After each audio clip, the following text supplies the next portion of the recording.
Welcome to Books Under Your Bed.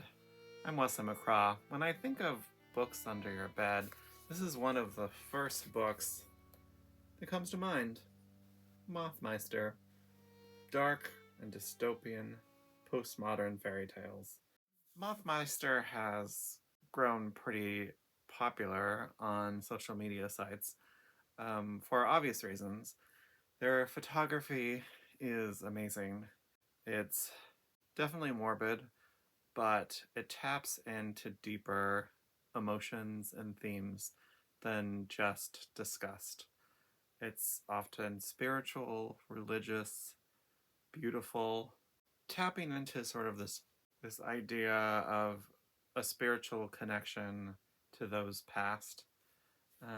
In Victorian times, it was pretty common to be around the dead and to live with your dead loved one. It was part of the grieving process and part of respecting the dead. Mothmeister sort of brings that tradition back and does interesting things with it.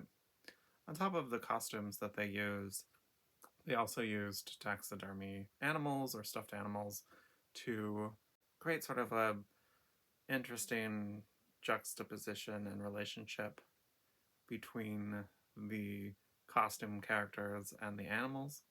And I think that people see the images that they create and they create a visceral reaction, but they don't spend too much time thinking about the details of these amazing, intricate works. Because often people are scrolling quickly through images and you'll see one and it will be striking, but you'll just move on to the next image. The alternative is to buy a piece of art, but these pieces of art aren't the type that you want to necessarily linger with too much with them on your walls, or unless you have a very morbid sense of what you enjoy. So it works amazingly well in a book form because it slows you down. It makes you look at each image. But beyond that, the text is very worthwhile to read. This isn't the type of photography book where you just look at the pictures and then move on. I think the text is written in a way that's very informal, personable.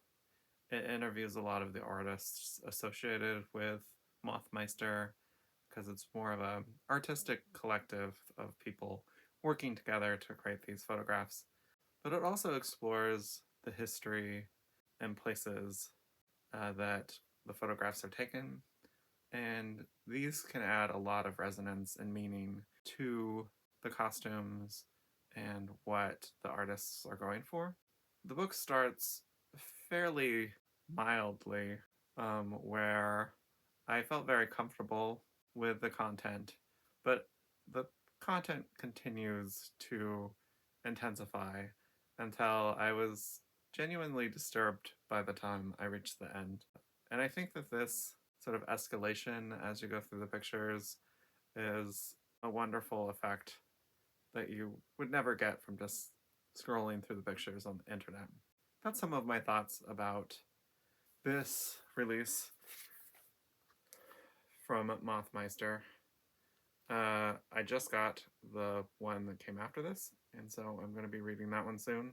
But this one is definitely worth seeking out. It only has a few reviews on Goodreads, and I think more people should be reading their work and not just looking at the pictures. Thanks for listening today. I will be reviewing other things soon, probably doing a bit of a review of The White Lotus this coming weekend. Thanks for watching my videos. Please like and subscribe as I slowly grow this channel. Thanks for watching.